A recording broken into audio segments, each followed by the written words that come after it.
ایسے لوگ جو آٹومیٹک کوٹے میں نہیں لے سکتے، ان کے لیے وراثت کا ایک قانون ہے وصیت، کہ اگر وہ وصیت کرتے ہیں پوتے کو اتنا دے دیا جائے تو اس کے بھی کچھ رولز ہیں، اس کے مطابق پوتوں کو بھی مل سکتا ہے، لیکن الگ کوٹے میں ان کو لکھنا پڑے گا وصیت کے طور پر۔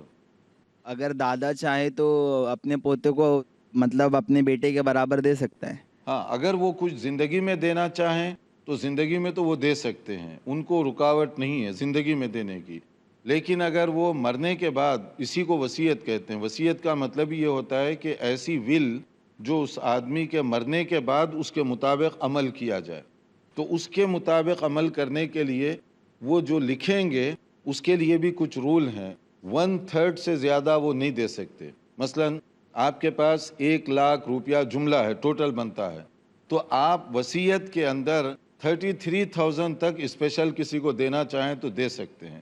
اس سے زیادہ اگر آپ لکھیں گے وہ قبول نہیں کیا جائے گا، کیونکہ وہ جو وارثین ہیں ایک کیٹیگری کے، وہ تو انتظار کر رہے ہیں۔ اگر آپ ساری وصیت لکھ دیے ایک پوتے کے نام مثال کے طور پہ، تو دوسرے جو 2 بھائی زندہ ہیں ان کو تو کچھ نہیں ملے گا، تو شریعت اس کو قبول نہیں کرتی۔ شریعت کا یہ ہے کہ اگر آپ ول لکھیں گے تو 1/3 اس کے اندر اس کو ملے گا، باقی آپ ایک کیٹیگری والوں کو چھوڑ دیں، کیونکہ ان کو بھی تو کچھ ملنا چاہیے نا۔ تو ابھی ہمارے کچھ سوالات ہیں، لیکن انشاءاللہ ایک مختصر وقفے کے بعد ہم سوالات لیں گے۔ دیکھتے رہیے پروگرام، بریک کے بعد حاضر ہوتے ہیں۔ محمد سيد الكونين والثقلين. ناظرین، وقفے کے بعد دوبارہ آپ کی خدمت میں حاضر ہیں۔ وراثت اور اس کی تقسیم کے بارے میں ہم کچھ باتیں اس سے پہلے بتا چکے ہیں، اور ہم نے بارہا یہ گزارش کی ہے کہ کس کو کتنا حصہ ملے گا اس کی تفصیل اس وقت پروگرام میں ہم نہیں بتا سکتے۔ اس کے لیے مقامی معتبر عالم دین سے آپ بات کریں، کیونکہ جیسے ہم نے اس کو تقسیم کر کے بتایا موٹے موٹے انداز سے، کہ اس وقت جتنے رشتہ دار ہوں گے اس کے مطابق ان کے حصے بٹیں گے، اس لیے وہاں آپ کوئی معتبر عالم دین سے پوچھیں تو اس کا زیادہ فائدہ ہوگا۔ اس وقت ہمارا مقصد یہ ہے کہ اس پروگرام کے ذریعے سے لوگوں میں پائی جانے والی غلط فہمی کو دور کیا جائے، یہ بتایا جائے کہ یہ شرعی قانون ہے، یہ اللہ کا مقرر کردہ قانون ہے، یہ حدود اللہ ہے، اس کو اسی طرح سے نافذ کرنا چاہیے جیسے اللہ کی مرضی ہے، اللہ کا حکم ہے کہ جس کو اللہ نے جو حصہ مقرر کیا وہ ملنا چاہیے۔ آپ، میں، کوئی اور اس پر ظلم کر کے دبانے کی کوشش کریں گے، یہ بدترین ناانصافی اور ظلم ہوگا۔ قیامت کے دن اس کے بارے میں ان سے پوچھا جانے والا ہے، کیونکہ بہت سارے اس مسئلے میں سوالات ہیں، کیونکہ یہ ایک ایسا سینسیٹیو ایشو ہے جس کی کمیونٹی کو زیادہ ضرورت ہے، لوگ بہت کم عمل کرتے ہیں، تو ہم کوشش کریں گے کہ اس میں زیادہ سوالات لیں۔ جی، آپ کچھ پوچھنا چاہتے ہیں؟ السلام علیکم شیخ۔ وعلیکم السلام۔ جیسے اس سے پہلے آپ بتائے کہ اگر کسی کا سامان کوئی دیکھے تب تک نہ لے جب تک اس تک پہنچا نہ دے، اور تو بھی نہ چھوئے کہ مطلب یہ نہ رکھتا ہو کہ مطلب نہیں پہنچا پائیں گے۔ جیسے کسی کی بکری آئی میرے پاس، وہ اس کو میں رکھ لیا، اور سال بھر کے بعد وہ میری ہو جائے گی، اور 2 مہینے کے بعد وہ ہمارے ہی گھر پر گابھن ہو گئی، پھر 4 مہینہ 5 مہینہ کے بعد وہ بچہ دے دی، پھر 11ویں مہینے میں وہ وارث دار اس کا آ گیا اور بولا کہ یہ میری بکری ہے، اور جب کہ گابھن ہوئی میرے گھر پر، بچہ اس کو پالا پوسا، بچہ میرے گھر پر ہوا، تو اس کی بکری کے ساتھ بچہ بھی دے دیں گے یا صرف بکری دے دیں گے؟ اور دوسرا سوال کہ ایک عورت ہے، اس سے ناجائز سمبند بنا کر کے اولاد پیدا ہوا، پھر اس سے نکاح کر لیا، 2-3 بچے اور ہوئے، تو وراثت میں حصے داری مطلب کیسے ان لوگ کی بٹوارہ ہوگی؟ اور اگر ناجائز اولاد ہے تو اس کو بھی برابر ملے گا یا نہیں ملے گا؟ اگر نہیں ملے گا تو پھر گناہگار کون ہے؟ دیکھیے، اس میں جو پہلا سوال آپ بہت تاخیر سے سوال کر رہے ہیں، لقطہ یعنی گری پڑی چیز کو اٹھانے کا اس سے پہلے کے لیکچر میں ہم نے تفصیل سے ذکر کیا ہے، لیکن آپ نے پوچھا ہے کہ وہ بکری کے بارے میں۔ اگر بکری کی آپ نے حفاظت کی اور اس کو چارہ بھی ڈالا تو اس کے آپ حقدار ہیں کہ اس کا دودھ بھی پیتے رہیں، اس سے فائدہ بھی اٹھاتے رہیں، اور جب وہ آدمی آئے تو بکری اور اس کے جو بچے ہیں، اب اس آنے والے کو بھی چاہیے کہ جو آپ نے محنت مزدوری کی اور اس کے ساتھ اتنا سب کچھ کیا، تو آپ کا بھی وہ خیال رکھے۔ بکری کا تو مالک وہی ہوگا، لیکن یہ ہے کہ آپ کا خیال رکھنا بھی اس کے لیے ضروری ہے۔ جیسے اگر آپ اس کا اعلان کرنے کے لیے اخبار میں دیتے ہیں تو اخبار والے پیسوں کے بغیر تو خبر چھاپیں گے نہیں، جب پیسے دیں گے تو کون خرچ کرے گا اس کا؟ وہ اسی کے اماؤنٹ سے نکالیں گے پیسے۔ کیونکہ اس کے لیے آپ نے یہ محنت کی ہے، اس لیے دونوں کی یہ اخلاقی بات بن گئی. بکری اس کو دے دیں، مگر یہ ہے کہ آپ اس سے اپنا جو بھی خرچ ہوا ہے پورا وصول کر لیں. وہ چاہے ایک بچے کی شکل میں ملے، 2 کی شکل میں ملے، اخراجات لینے کے آپ کو حق ملتا ہے. دوسرا جو آپ نے سوال کیا، یہ بڑا سیریس مسئلہ ہے. اللہ تعالیٰ محفوظ رکھے. اگر اس طرح کی کوئی، جس کو ہم کہتے ہیں ناجائز اولاد، حرام بچے وغیرہ وغیرہ، وہ لوگ وارث نہیں بنتے. نسب اس کی ذریعے سے ثابت نہیں ہوتا. نسب ثابت ہوتا ہے عقد صحیح کے ذریعے سے. اگر عقد صحیح نہ ہوا ہو تو باپ وہ نہیں بنے گا، باپ کی طرف اس کی نسبت نہیں لگائی جائے گی. باپ اسی وقت بنے گا جب عقد صحیح ان کے درمیان ہوا ہوگا.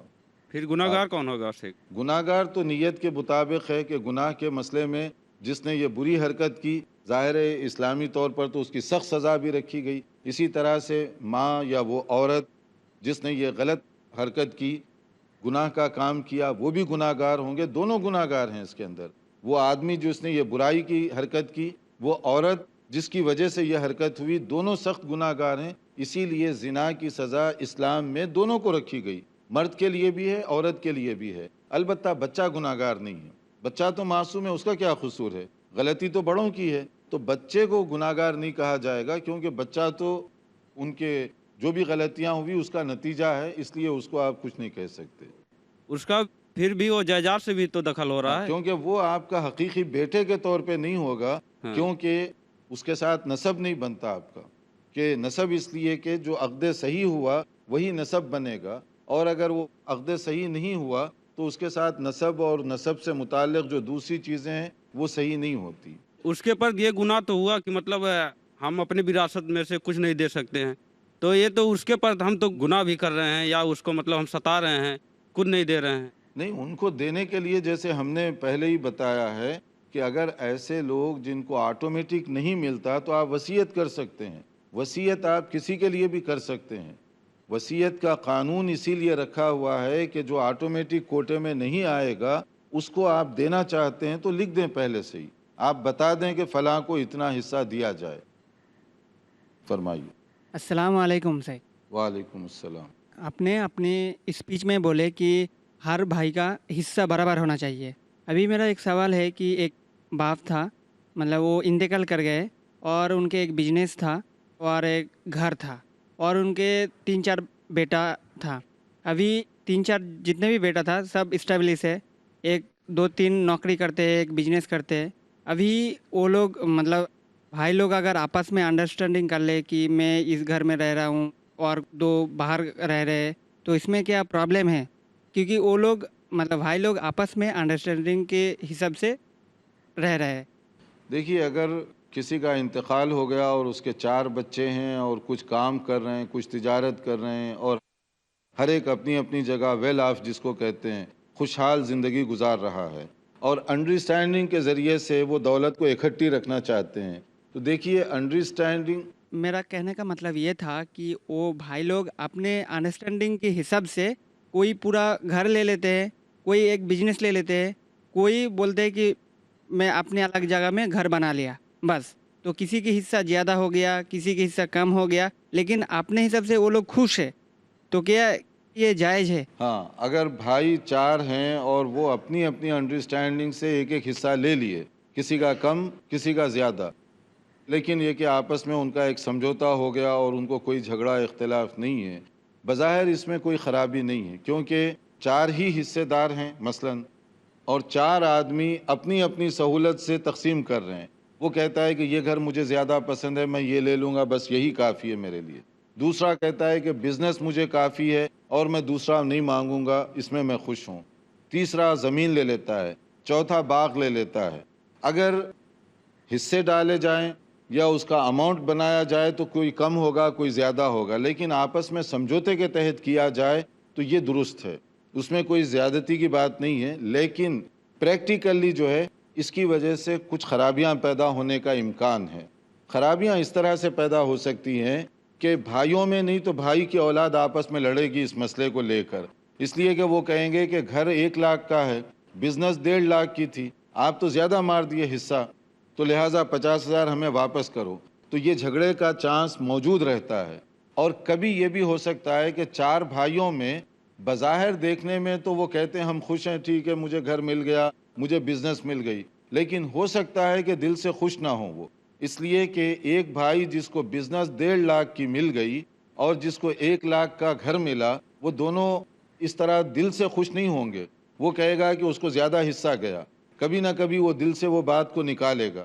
کبھی ایسے ہوتا ہے کہ مرنے کے بعد جذباتی ماحول ہوتا ہے، اب بھائی سے پوچھتے ہیں ذرا زور دے کر کہ میں بزنس چلا سکتا ہوں، میں لے لوں گا بزنس، راضی ہے نا تم؟ اب وہ ڈرتا ہے، وہ کہے گا کہ ناراض ہوں تو پھر لڑائی ہوگی، اس لیے وہ کہتا ہے اچھا ٹھیک ہے تم گھر لے لو. وہ کہتا ہے اچھا ٹھیک ہے، حالانکہ یہ انصاف کے خلاف ہوگا، کیونکہ 1.5 لاکھ کی بزنس آپ لے رہے ہیں اور 1 لاکھ کا اس کو دے رہے ہیں، لیکن اس زور سے بولتے ہیں کہ وہ اختلاف نہیں کرتا. دیکھنے میں ہنسی خوشی کا لگتا ہے لیکن دل میں یہ مسئلہ رہتا ہے.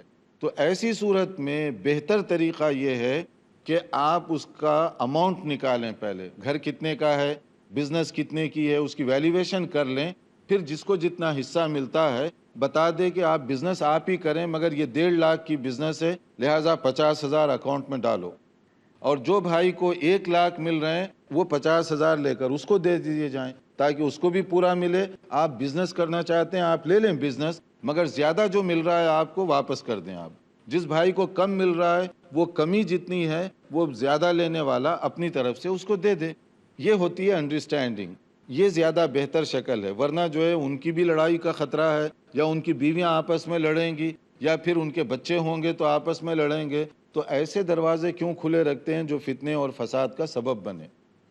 یہ اور اس طرح کے اور بھی سوالات ہیں، لیکن چونکہ ہمارا وقت یہاں پر پورا ہو رہا ہے اور وراثت کا مسئلہ ہے بھی بڑا سیریس اور سنسیئر قسم کا، اس میں نہایت درجے حساس یہ موضوع ہے، کیونکہ بہت سارے لوگ اس پر عمل نہیں کرتے. حتیٰ کہ وہ لوگ جو نماز روزے کی پابندی کرتے ہیں مگر اللہ نے جو حق دیا حقداروں کو دینے کے لیے تیار نہیں ہیں. حقوق العباد کا مسئلہ انتہائی سنگین اور سیریس ہے، اس میں یہ نقطہ ذہن میں رکھیے.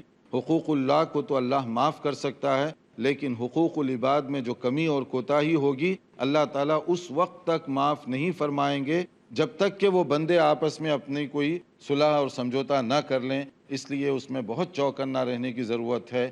دیکھتے رہیے پروگرام. حاضر ہوں گے نئی معلومات کے ساتھ آئندہ لیکچر میں. والسلام علیکم ورحمۃ اللہ وبرکاتہ. مولاي صل وسلم دائما ابدا على حبيبك خير الخلق كلهم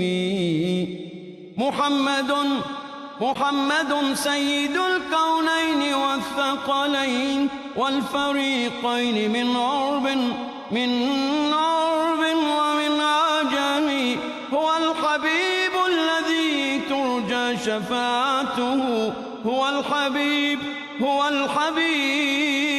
الحبيب الذي ترجى شفاعته لكل هول من الأهوال مقتحم. مولاي